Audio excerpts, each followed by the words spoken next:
People used to call it global warming. You can still call it global warming. A good phrase actually is global weirding, where the weather is producing more weird things than it used to.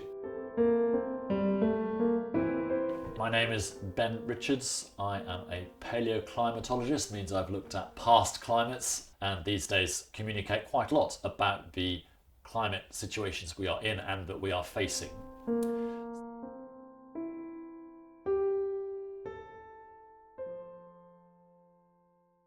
So I've been asked to talk about how Glasgow's climate has changed and will change in the coming few decades, with a thought for how property can adapt to those changes which are coming.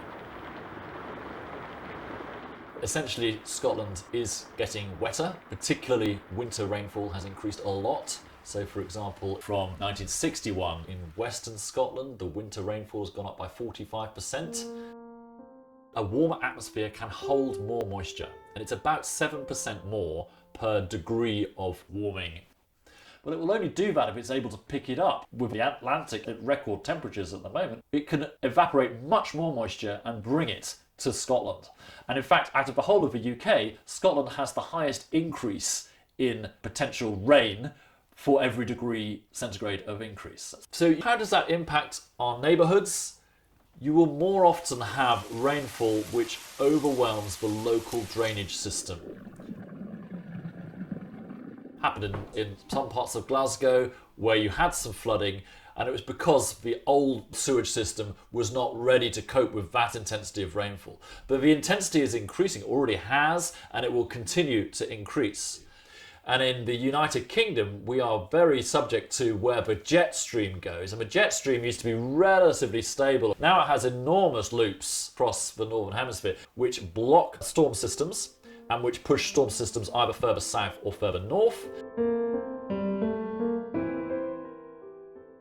Storm Babette, which impacted Angus in October 23, broke lots of rainfall records, but the intensity of the rainfall over any hour was never more than about 12 millimetres in that hour. So the storm itself was characteristic of what we are encountering with the changed climate, in that it got stuck. When you have a series of multi-day rainfall events, let's say several storms coming through, the fact you've had so many days means that the ground is saturated, the rivers are full, and on the, let's say the 5th day or the 8th day, it actually gets to a threshold where you end up with flooding in an area.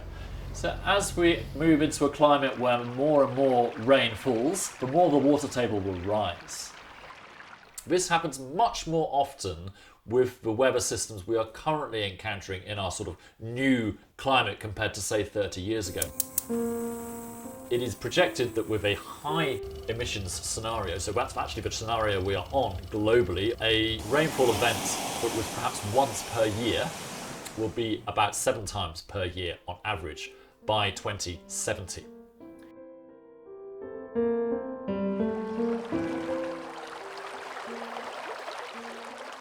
In Western Scotland, the winter rainfall has gone up by 45%. And so most of our roofs are designed for a climate that no longer exists. And in fact, if you ask roofers, most of them are dealing with problems that didn't really happen 30 years ago, where the drain pipes can be overwhelmed or the gullies get overwhelmed in ways that when they were built, it would never have happened.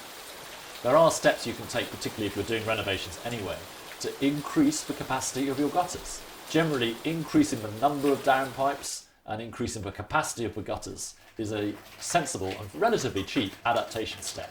Much cheaper than having water flooding in through your upstairs rooms.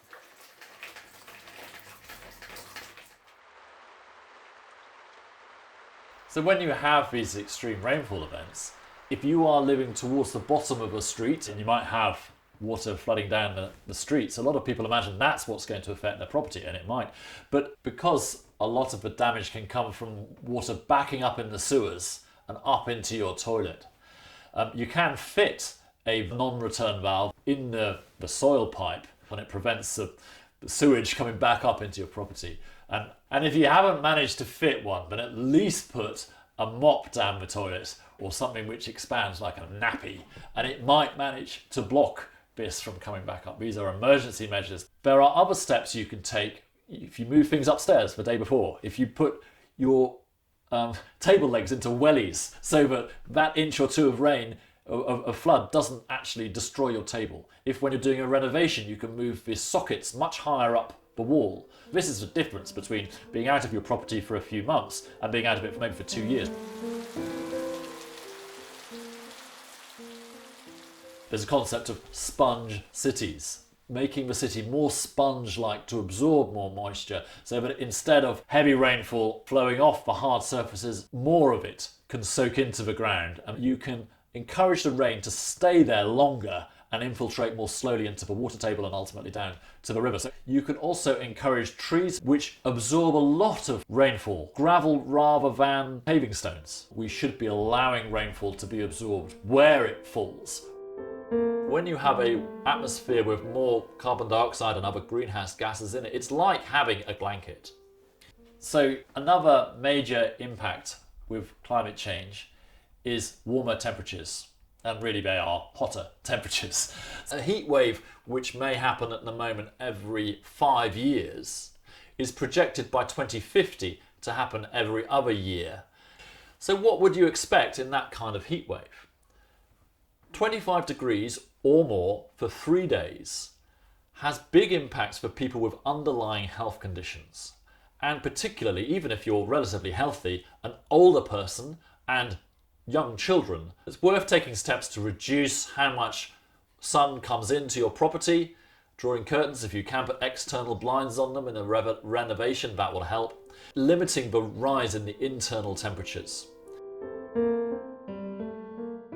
We can learn from the 2002 heat wave that affected England for 3 days. There were some streets in Kent and Essex where 20 properties all burned because they could not stop the fire from spreading one to another. The fire services were completely overwhelmed. The London Fire Service said it was the busiest day since World War II. The other thing we noticed from that heat wave was a significant peak in excess deaths and people who were vulnerable and didn't recognise the heat stress and then heat stroke that they were suffering from. But also it impacted in ways that we hadn't expected. There were internet outages because some of the data centres were not designed for that level of cooling. The railways were heavily impacted. The roads were heavily impacted. They had to grit some of the roads because they were melting. It is entirely possible for the weather to bring 40 degrees to the Glasgow region. It might happen next year, it might not happen for 20 years, but the chance of it happening is very much more. But it's quite likely we will hit the upper 30s and the 40s in the next decade, let's say. Having trees in the right place can also help with heat waves. Some studies suggest trees can reduce the urban temperature by 5 to 8 degrees. A good place to have those is actually to the west of your property if you have a choice, because the maximum heating actually occurs in the afternoons and early evenings if your windows are facing that way, because the low angle of the sun comes right into your building and will overheat it. Bear in mind, keep the trees maintained, because there is a problem with trees, which is high winds can blow over the ones that haven't been maintained carefully.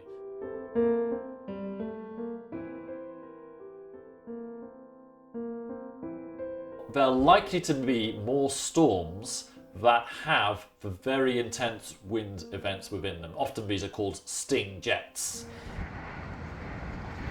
And when extreme wind is forecast, it's not just about tying down the trampolines and the wheelie bins, but items that can become airborne and smash your windows. But overall, because we have a more energetic atmosphere, we are more likely to have high winds than in the past, and high winds can do quite a lot of damage along the track that they flow.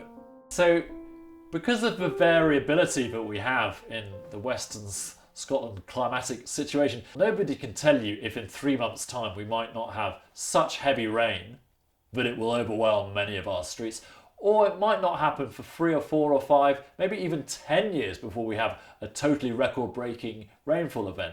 The thing is, it will happen, and it's easy to lull ourselves into a false sense of security because it didn't happen here, it happened 100 miles away. No, that is a sign and a warning that we should take notice of and adapt ourselves for these extremes. Otherwise, it costs you so much more afterwards, and it doesn't necessarily break the bank. But overall, if we did nothing, we are setting ourselves up for much more damage than we need. We can cope with this if we take it seriously and adapt as much as possible.